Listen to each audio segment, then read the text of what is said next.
Mycah, looking over Saturday, what do you think went well for you, allowed you to have the game that you did? Just being at the right place at the right time. Yeah, that's really it. Just right place, right time. Maybe giving me a good ball that I can go up and catch and make opportunities that I was given, and I felt like I did the best I could with those opportunities. What allowed the offense to be so successful throwing the ball, especially when defensively UCLA is so good against the run? You guys had to be successful to win that game. Yeah, we kind of knew going into UCLA we needed to throw the ball. And we kind of knew we needed to throw the ball, period.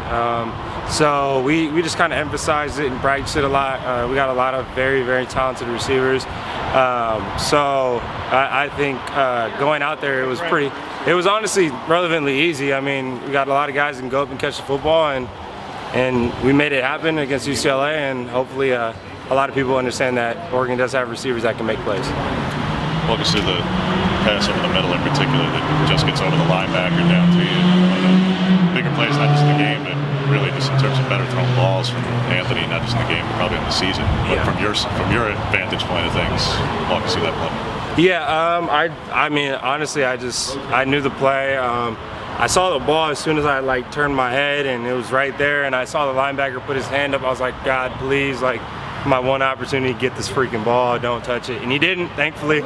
So as soon as I got the ball, I honestly just thought touchdown, because whenever I can get the rock, it's an opportunity to go out there and make plays. And when I got that ball, I instantly thought touchdown, and that's why I was trying to bang off tacklers and score. So.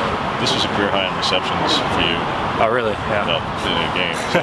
But in Atlanta, has this been? What has this felt like mentally? Because again, receivers always want the ball. I get that. Yeah. You all want 20 catches a game. I get that. But you can't all beat Drake London. Yeah. So, how has this been challenging? What has this felt like? Because before the season, we're talking about, well, if you have a bananas year, it's the pros and those things. So, how have you kind of taken this where you probably aren't getting as much as you'd like, but the targets, I mean, it is what it is. Whatever helps the team win. I mean, it must be nice to be Drake London and get 20 targets a game, because I guarantee you all the receivers here could put up numbers like that. Not knocking Drake. Drake's an awesome guy. I know who he is and stuff.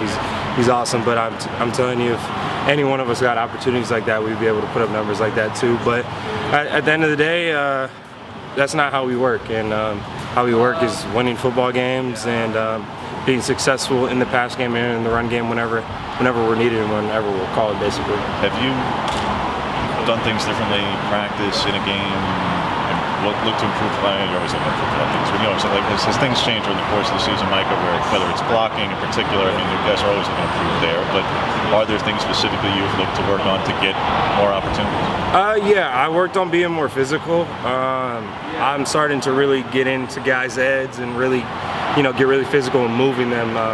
Moving another man from where he wants to be is kind of like just asserting your dominance, and it's actually something that I've actually grown to like a lot, actually.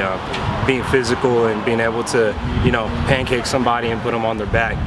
I think that's something that I improved on as the season's been going, and I've just been working on my physicality most of the part. I am a bigger guy that can take bigger hits, and so I need to use that, and so that's what I've been doing.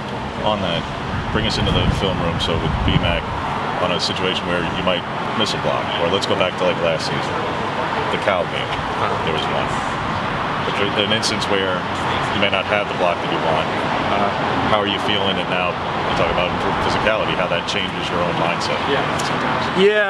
BMAC he's a very critiqueful coach. He's really hard on pretty much everything we do. If we catch a 60-yard bomb and we don't score, it's not a play that he wanted. Like for example, if I go for a ball and I catch it and I fall down and I don't get in the end zone, he's always trying to coach it up and figure out why I didn't score and stuff. So he's very critiqueful. Like I said, he's an awesome coach, and like I said, improving my physicality, I guess maybe is helping me be out there more. But I don't know. I believe I'm one of the best receivers out there in the nation, period, and that's how I have to believe in myself. And so. Yeah. Mike, I know you're a big energy guy. I feel like every time you make a play, you're super fired up. Coming off a strong performance, just what did it mean? What was it like to have that momentum be in a groove on Saturday? Yeah, it's kind of like adrenaline. I feel like when I get the ball, like you get the ball and you get in the zone. And so that's really what I tap into very quickly, especially when I can get it early and get going early. I feel like I can't be stopped, and I feel like anything that's coming my way is mine every single time, just because you're in that zone and you're like, you know, when I'm out there and I get hit by a dude, I don't really feel it because I have adrenaline going. It's the same thing, just being in the zone, and yeah, just getting open is what I was trying to do best for AB, and just having him put the balls on me, and that was really it. Explosive plays were, you know, a big talking point this year. I feel like that really came along against UCLA. You know, there's a lot of components that go into that, right? The separation, the throw, but I feel like you've done really well at that. What does it take to have a good explosive play for you? Honestly, just a play call that gives me the opportunity. Any play that's going to give me the opportunity, if I see man-to-man, I tell myself I'm winning every single time. I don't think anyone can beat me man-to-man, period, and it is what it is. If I get the ball, that's there, and I can put my hands on it, I'm telling you, I'm coming down with it. So that's really just how my mentality is when it comes to that. How would you evaluate yourself at the punt return spot so far this year?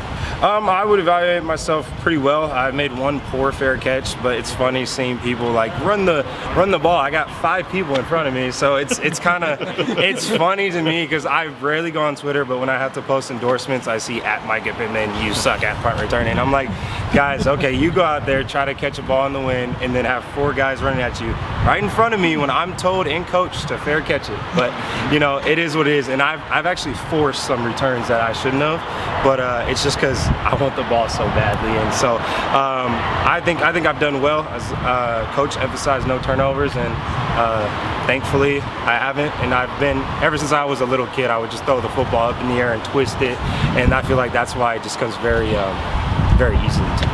As someone who lines up in it a lot, from your perspective, why is the unbalanced set so effective? You said the slot? The unbalanced set. You line up in the unbalanced a lot. Yeah. In the covered role and the outside, and all the various roles.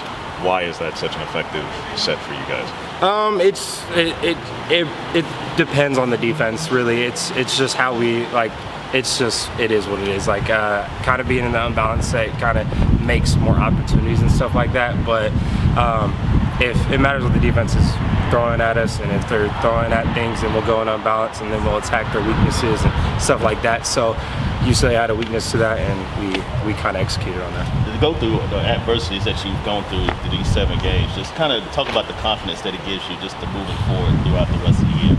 Yeah, I've never ever lost my confidence in myself. I know what I'm capable of doing. I see it in practice. I've seen it in camp. I've seen it everywhere. Basically, my dad always reminds me to. So I never really lose confidence. It's more of just maintaining patience at this point. I feel like I can go out there and put up big numbers and big plays whenever I get my number called, and I feel like I can do that every single play whenever I get the opportunity. So I wouldn't say I lost that.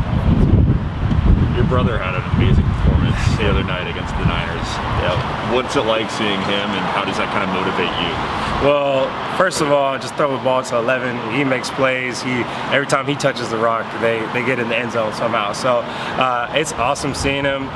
It's kind of like he can do it. Why can't I do it? You know, we've played on the same team. I broke his records, so he told me I would never break his records. I go and break his record in California. So it's always a competition level, and if I see him doing that, what makes me not able to do that? And so it's really awesome, and I'm proud of him. And like I said, I love my brother. We talk pretty much every single day, and we're close, and it's really awesome to see him have that success.